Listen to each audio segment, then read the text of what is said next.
Are you interested in a medical school in the heart of Chicago focused on teamwork and interprofessionalism? Great. We're talking today to the Dean of Admissions at Chicago Medical School at Rosalind Franklin University. Welcome to Admission Straight Talk, the podcast dedicated to graduate admissions and helping you approach the application process thoughtfully and successfully.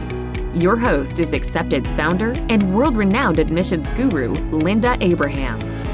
At Accepted, our mission is to get you to that unforgettable moment when you read your acceptance email and shout, "Yes, I'm in!" Confident you'll be attending the perfect program to help you launch the career of your dreams. Before we meet our guest today, I want to invite you to Accepted's next med school admissions webinar, which will actually be a Q&A. The topic, drumroll, is Got Interviews?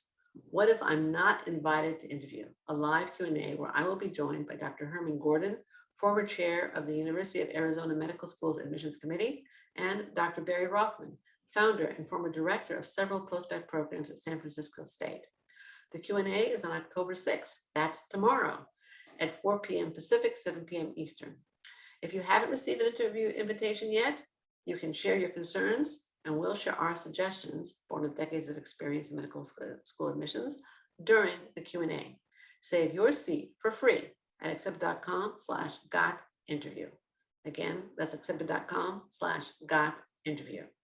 Now let's move on to today's interview. With a focus on interprofessionalism, the Chicago Medical School is one of 5 graduate schools in healthcare at Rosalind Franklin University in Chicago. It also has one of the larger MD programs in the United States. And I'm delighted to have on Admission Straight Talk, Dr. Michael Ellison, Associate Dean for Admissions at Chicago Medical School. Dr. Ellison earned his doctorate in educational leadership from the Roosevelt University of Chicago.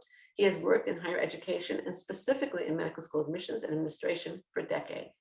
Dr. Ellison, welcome to Admission Straight Talk. Thanks for joining me today. It's my pleasure to be here. Thank you for the opportunity. My pleasure to have you. If you could just give us an overview of the Chicago Medical School program, focusing on its more distinctive elements. Well, Chicago Medical School is a commuter-based medical school. So we serve a variety of patient populations, from those who are from rural communities, urban settings, suburban settings, individuals who may be coming from disadvantaged backgrounds, all the way to those people who may have more privilege and resources. So we really want to make sure that we are training physicians who are going to have a broad-based education, those individuals who have opportunities and experience with treating a wide variety of patient populations and individuals who may be coming from various backgrounds. Okay, great. Thank you. Now, Rosalind Franklin seems very focused on interprofessionalism. Indeed, its stated vision is to be the premier interprofessional health sciences university. Could you define or describe interprofessionalism, and how does it manifest itself in the medical school curriculum? Well, we realize that to provide the best patient care, it takes a team approach. And the physician is one part of the team, but the nurses and the pharmacists and the other health science individuals who are working as a part of that team helps to provide the best patient care and to improve those patient outcomes.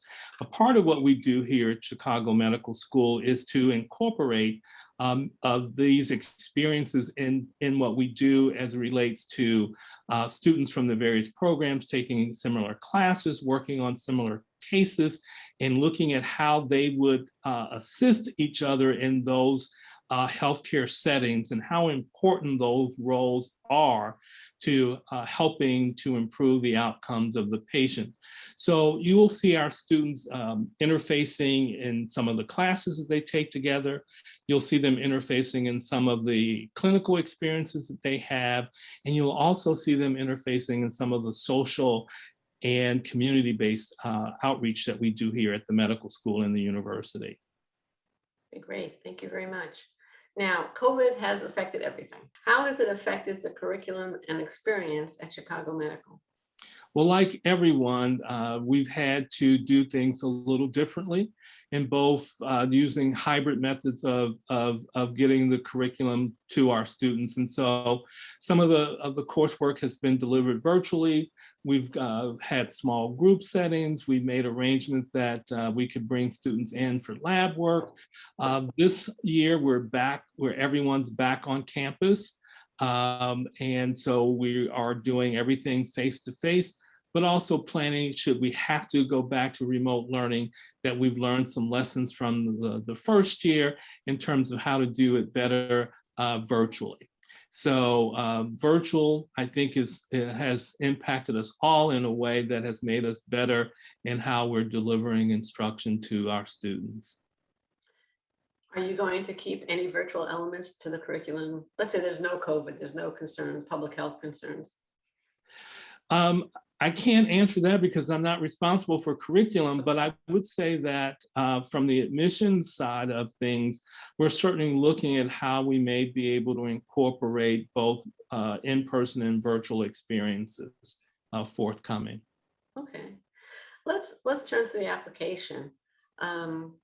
A couple of medical schools have gone MCAT optional. In other graduate studies, there has been a broadening of acceptable tests.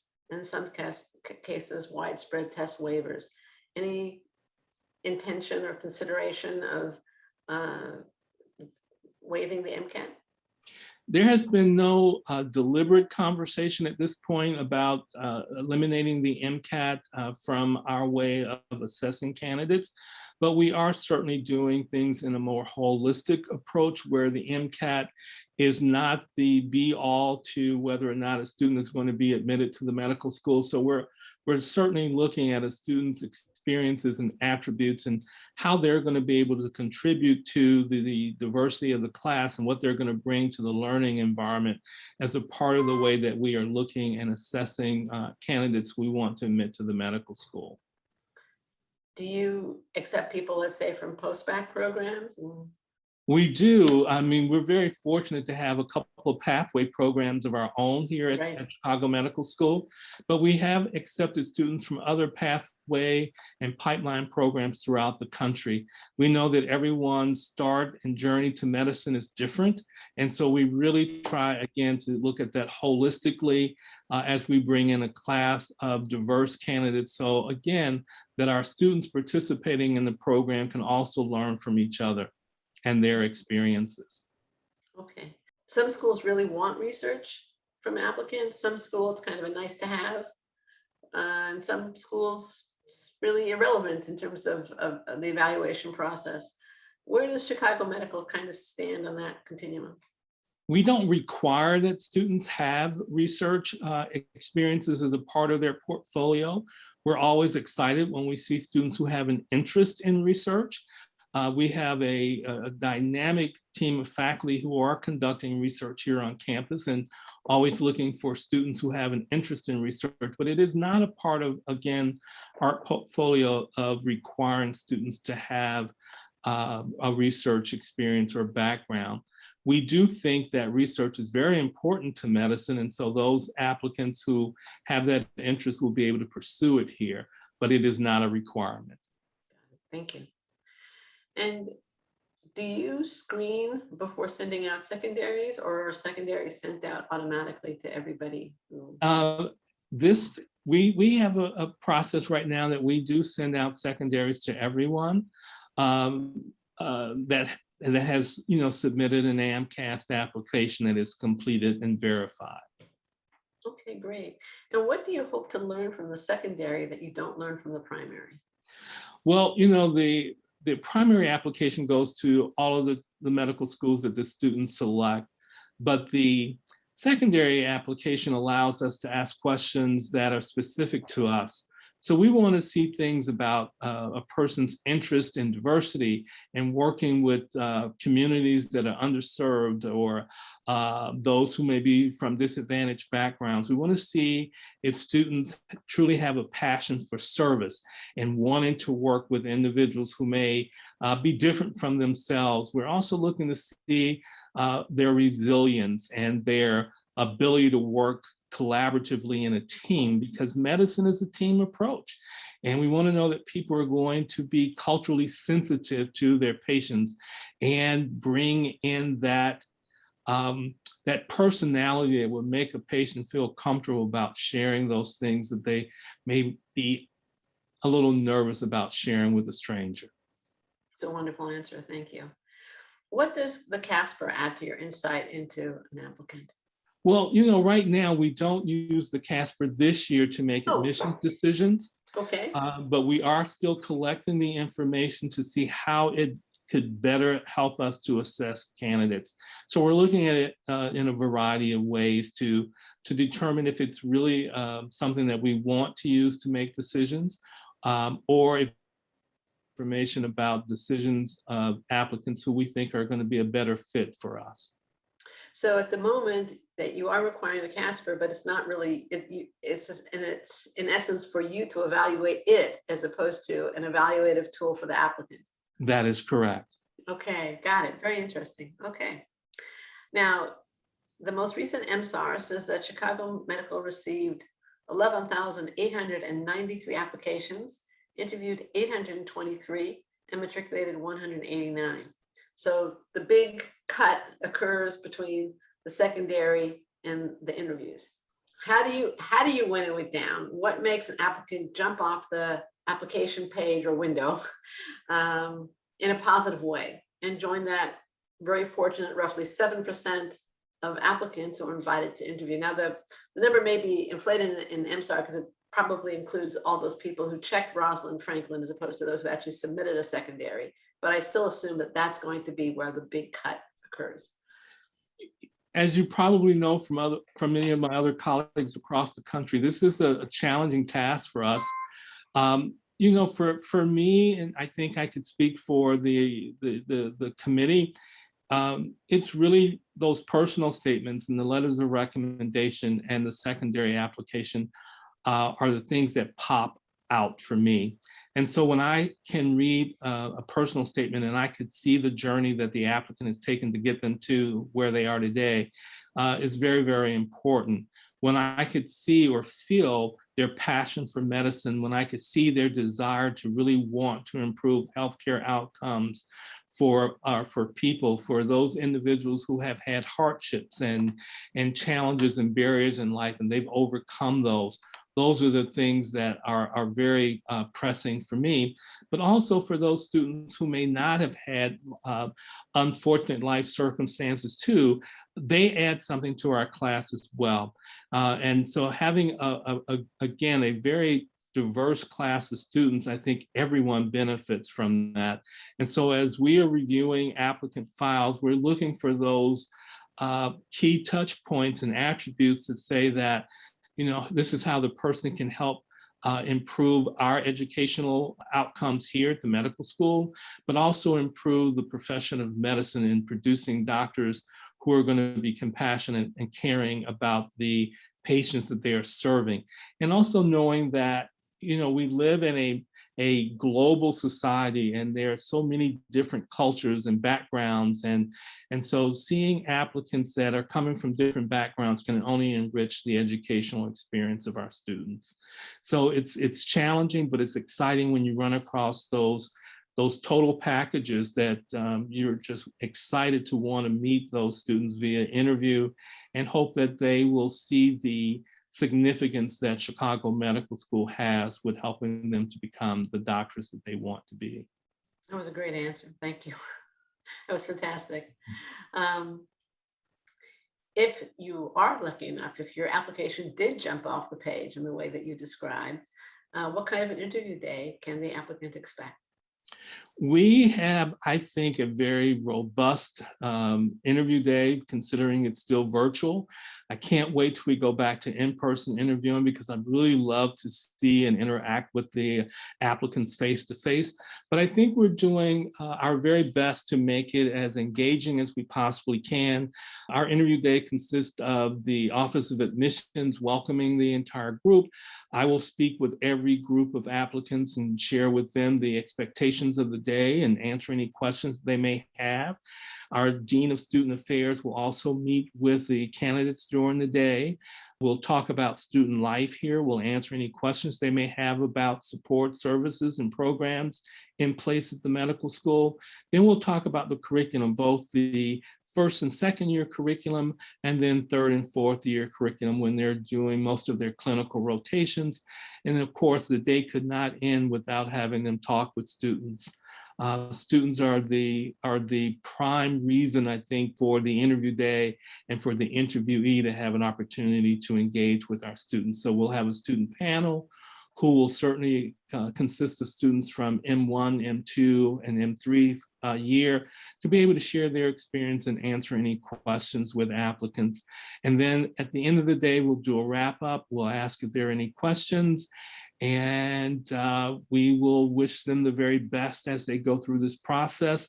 And one thing that we're doing new this year, this evening, matter of fact, we're having a meet and greet with students prior to next week's interview. So we really want to make sure that the students have a very positive experience, that their questions are answered, and they feel that this will be a good fit for them here at Chicago Medical School at Rosalind Franklin University. Thank you. Now, is the interview more of a traditional one-on-one? Is it 1-on-2 or 3, or is it multiple mini interviews? We're doing the multiple mini interviews. There's 7 stations, and students will get an opportunity to express their thoughts with 7 different individuals. So again, if you think that you may have not done such a great job in one of the interviews, you have 6 more interviews to go through where people will be able to find those positive attributes and experiences that you would bring to the medical school. And are the multiple mini sessions with actors, or are they just they're with faculty, staff, and students. Okay, all right. Now, there's one of the things I know it's going to start. It hasn't started yet, but it's September and it's going to start. Is that what that is me getting calls? I haven't heard anything. I submitted my primary, in the end of May. I did my secondary immediately. I haven't heard anything. Should I send in an update letter? How does Chicago Medical School look at update letters at any point in the process? Before interview, after interview, if waitlisted? Well, I would say that because of the volume of materials that we receive, we do not encourage updates. We do take everything into consideration that has been submitted with their primary application, because they do get an opportunity in the primary application to talk about future activities that they will be involved in. And so one of the things that I will certainly talk with students during the interview day is the expectation of when you will hear from us, and to hopefully help manage that. But the one thing that I'm most pleased about is that we do have a system where students can check in to see updates on where they are. And we're working very hard to make sure that we get information out to students this year within 4 to 6 weeks after interviewing, if not sooner. That's I'm sure going to help with anxiety and all that. Absolutely. Yeah, because it is an anxious process. What is the latest that someone could expect an interview invitation from Chicago Medical? Well, we interview up and through the end of March. And so our last day for the MCAT application is November 1st. And so I think our last interview day may be March 17th. And so at least a few weeks, I would say by the latest an applicant would probably receive an invitation would be the last week, first week of March, for last week of February. Got it. Okay. So the panic attacks occurring now are a little premature? I would say so. Yeah, okay. Is there any kind of clinical exposure or experience that you prefer to see in applicants, or is there any kind of clinical experience that is not so valuable in your opinion? I mean, some people think that shadowing is really important. Some people don't think it's important. What about virtual shadowing? Because many shadowing opportunities have evaporated. What is your take on that? Well, COVID has certainly changed the complexity of how things can be done. And so we're trying to be very flexible in how we look at and assess the opportunities that students may have over this period. We really want to make sure that students understand what the practice of medicine is all about. and to understand that, there's a lot of hard work coming through this journey. And so we want to make sure that you've had an opportunity to maybe shadow, maybe do some patient contact. One of the things, I'm a pre-med, former pre-med advisor as well. And sometimes students would say to me, I want to be a pediatrician, and I look at their application prior, and there's nothing on their application that says that they like or have worked with children. And so, how did this come about, and where's the evidence that you want to do this? So I think our admissions committees probably all over want to make sure that you've had an opportunity to spend some time in a hospital to see how it is to work with people who are ill and sick and may not always be at their best and may not always look their best and may not always smell their best. And so for us to be able to know that you've had some experience, exposure, gives us an idea that you're not going to go through the first year and then the third year say, oh, this is not what I want to do. It's not what I thought it was all about. So we want to make sure that you've had some exposure to health careers, whether it's, you may be a CNA, you may be an EMT, you may just be a transporter or a volunteer, you may be doing scribing, and you may be doing some shadowing. I always tell students, I want to see that you're doing something that you're giving to another person. And sometimes when you're shadowing, you're just sitting observing something. I want to see you doing something. And then the second thing is service to others. Are you providing service to people in the community, to people who don't look like you, to people who may be struggling and suffering? Because I think medicine is one of those professions that's always giving. And we want to see that you have that is something that is innate to you and not something that we can teach you to be a giving person. We can't teach you to be compassionate, can't teach you to be passionate. That's something you have to bring with you. All right. Just to go back, I think your answer was fantastic and completely answered my question, but with one little question, and that is just the whole subject of virtual shadowing. Because with virtual shadowing, sometimes you're not close to a patient. You are passive, that's for sure, but you're not really in the room, in the hospital, etc. Is that something that you kind of would discourage, or would you just encourage applicants to try to get something in addition to whatever virtual shadowing that they're doing? I would encourage them to try and get something in addition. And again, one of the things that I do when I speak to undergrads is to say, don't wait till your fourth year to start this. Start in your freshman year, and it gives you 4 years to build this portfolio of service to healthcare and to community that will give you ample time and ample hours to be able to have a sufficient number of experiences. So, but I would, again, to answer your question, to encourage them to seek out additional opportunities if available. But if they're not, using the personal statement or the secondary to explain why they were unable to helps us to understand where there may have been some barriers or problems. Okay, great. Thank you. What is a common mistake you see applicants making during the application process at any point? Applying late in the cycle. I think too, copying and pasting from their original secondary application to other applications without really looking at the mission and vision and core values of the institution that they are applying to, particularly for the secondary applications. That's even a question. Yes. So I think that's very, very important.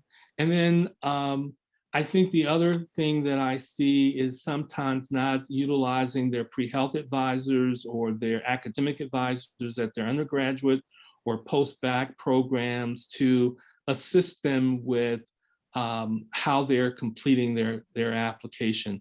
What's the most important experience for you in the experience section, and why is it that? And are you giving the admissions committee members the evidence that tells us about your compassion and how you've grown and your ability to work collaboratively and your leadership skills, So those are things that sometimes I see in some of the applications that I review. Thank you. Okay.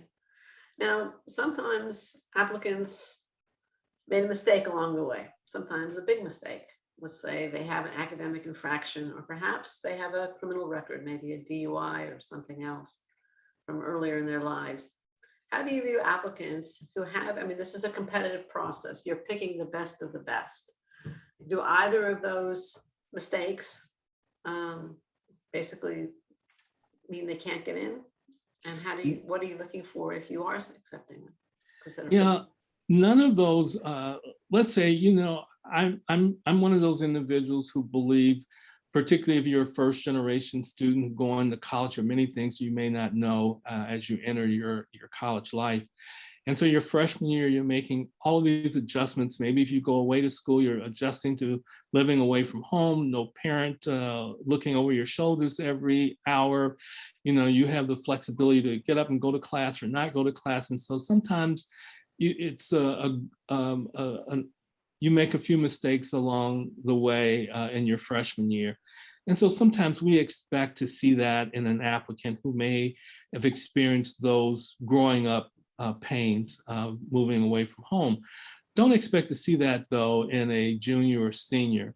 So if you're going to make your mistakes, make them early. Make them early. And not later. And then two, you know, as it relates to, so academic infractions are not the end of the world, particularly if you've been able to redeem yourself. You know, the criminal kinds of incidents may take on a different flavor.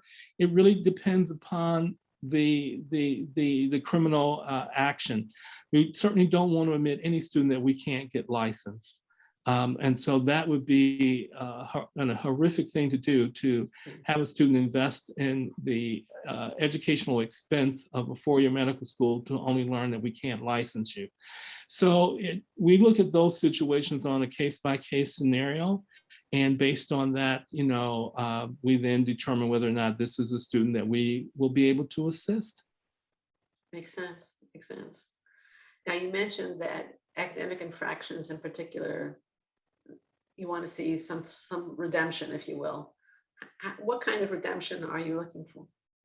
Well, you know, I've seen some students who had a very poor academic record their first semester of college. You know, they barely made a 1.5 GPA, but the next semester, you know, they were back on their game and had improved all of their coursework and now had a GPA well over 3.0 and sustained that GPA going forward. So that's the kind of evidence I think we would be looking for, you know, making sure that, you know, you're not withdrawing from classes every term or you have this up and down pattern. We want to make sure that the pattern's either stable or that it's going up, upward trend. Okay, great, thank you. Now, a different kind of issue would be, what advice would you have for applicants who, let's say, had a dip in grades or had to drop out of school because of an emotional issue, let's say a depressive period? Well, I think we're finally getting to a point in our society that we realize that mental health is something that impacts many of us. And so, you know, one of the things I think many medical schools are doing, including Chicago Medical School, is really trying to create this balance between wellness and learning. And as professionals, we're also trying to find this balance between work and life. And so we're certainly realizing that students may have some times in their lives where they may have to postpone their learning, to take a break and to get things under control. So that's really not a problem. It's making sure that you are taking good care of yourself, you know, not only your physical, but also your mental well-being. We want you to be at your best when you come to medical school. And so preparing and taking care of that ahead of time, I think is a plus for the applicant. Wonderful, thank you. Any thoughts on any perspective rather on taking gap years or growth years?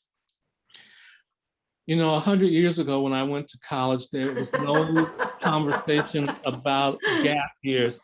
I think I would have I'm benefited gonna guess we went greatly. to college around the same time, by the way. Yeah, But- I think I would have benefited greatly from a gap year because I really didn't know what I wanted to do, where I wanted to go, where I wanted to be. I just knew my family said, you're going to go to college. And I'm like, okay, that's what I'm going to do.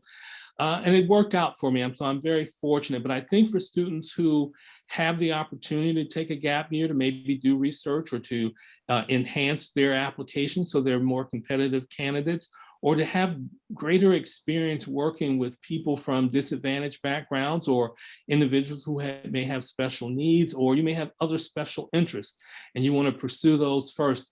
I had a student many years ago as a pre-med advisor who chose to be an art major first, and then came back and did his prerequisite courses to go to dental school. And I was so amazed by that because, he was doing something that he truly had a passion for first. And then he also wanted to combine his love for dentistry with his art. So I thought, what a wonderful way of doing that. So I think for some students, they may need a gap year to fill in those blanks and to maybe mature a little bit more and to become more self-reflective of what it is that's important to them and the legacy they want to really leave to the world. Great answer, thank you. I'm smiling because one of the interviewees we had on, this was a few years ago, I think his name is Dr. Mike Natter. He actually was an artist and he decided he wanted to become a doctor, and he went back, did a post-bacc program, then did medical school. And he found that in terms of taking notes, it was easier for him to draw what he was being taught than to write it out in words. And then he actually, I think, started a small business selling his drawings. His art. Yeah. Mm-hmm. I had the privilege of being the founding admissions dean at Frank Netter MD Medical School at Quinnipiac University, Okay. which the school is named after. And yes, yeah, I think his name was Natter. Not they're not the same. It happens. It's coincidental that the name sounds the same. Yeah. Yeah, but that's a very interesting. Yeah. But I think he went to Jefferson. Sidney Kimmel. Okay. I recall, and that's what I remember. It's been a few years, but I remember very clearly he was an artist first, and then he ended up, if you will, drawing his way instead of taking notes through medical school. So it was interesting that you should mention that. On a forward-looking note, what advice do you have for medical school applicants, not so much the ones in the thick of it now, but thinking ahead and planning to apply next summer or the following summer or sometime in the future? I would encourage students to certainly take a look at the AAMC's website for students. There's tons of information there about the medical school admissions process. I also would encourage them to spend time with their pre-health advisor or academic advisor at their schools. I would say to them, start the process early. Be mindful that everyone's journey to medicine looks different, and not to compare their journey to their peers because it may look completely different. So everybody isn't going to be in medical school by 21. You may be 25 or you may be 31 when you get there. And so don't put that pressure on you saying that, gee, I have to be in medical school by the time I'm 21, and I have to be an MD by the time I'm 25 and married with kids by the time I'm 27. Stop. Make an appointment. Make an appointment to have a baby. Yeah. I mean, just take it one day at a time and do what you need to do to demonstrate that you have the passion, the compassion, and the desire to be a lifelong learner, because that's what medicine really requires. Because by the time you finish medical school, many of the things that you've learned and the techniques that you practice may be obsolete. So you're gonna have to learn, keep learning as you go through this profession.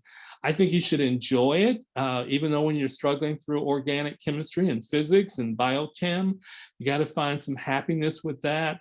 And then you got to really like people and want to be an individual who wants to improve the healthcare outcomes, not of just those who are privileged, but those who may be coming from disadvantaged backgrounds, disadvantaged communities immigrant communities and so on and so forth.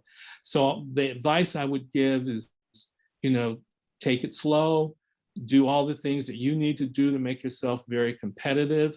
Also know that everyone may not get into medical school in their first attempt. It may take you multiple attempts to you actually reach there, but just make sure that you are the best prepared when you do enter the time slot for applying to medical school. Wonderful advice. Thank you. Is there anything you would have liked me to ask you or anything you'd like to share? Wow, I think your questions were on point. I think you asked some really tough questions there. I really do hope that the information that I'm sharing with your audience will be helpful. I'm sure. I think I'm hoping that soon we'll be back to in-person visits so we can actually visit various schools and see students in person. But when things do come back online, I encourage students to participate in those career fairs and to meet the admissions professionals when they visit your schools, and to just be vigilant in what you're doing, and again, enjoy the process. It's great advice again. Thank you so much. You've been very generous with your time and your insights. I want to thank you so much for joining me and sharing your expertise. Where can listeners learn more about Chicago Medical School at the Rosalind Franklin University? They can certainly come to our website at rosalindfranklin.edu and find information about not only the medical school, but our pharmacy school, podiatry school, College of Health Sciences, and our graduate programs. Wonderful. Well, we're going to link to Chicago, Rosalind Franklin University and those programs. Thank you, listeners, also for joining me for this wonderful interview with Dr. Ellison. And again, you can find those links at accept.com/438, as well as links to other resources that you might find helpful also. Last reminder, join me, Dr. Herman Gordon, and Dr. Barry Rothman for Got Interviews, What If I'm Not Invited to Interview, a live Q&A that will take place tomorrow, October 7th, 4 p.m. Pacific, 7 p.m. Eastern. You can reserve your seat at accepted.com/gotinterview. This is Admission Straight Talk produced by Accepted, and I am your host, Linda Abraham. I'll talk to you again next week.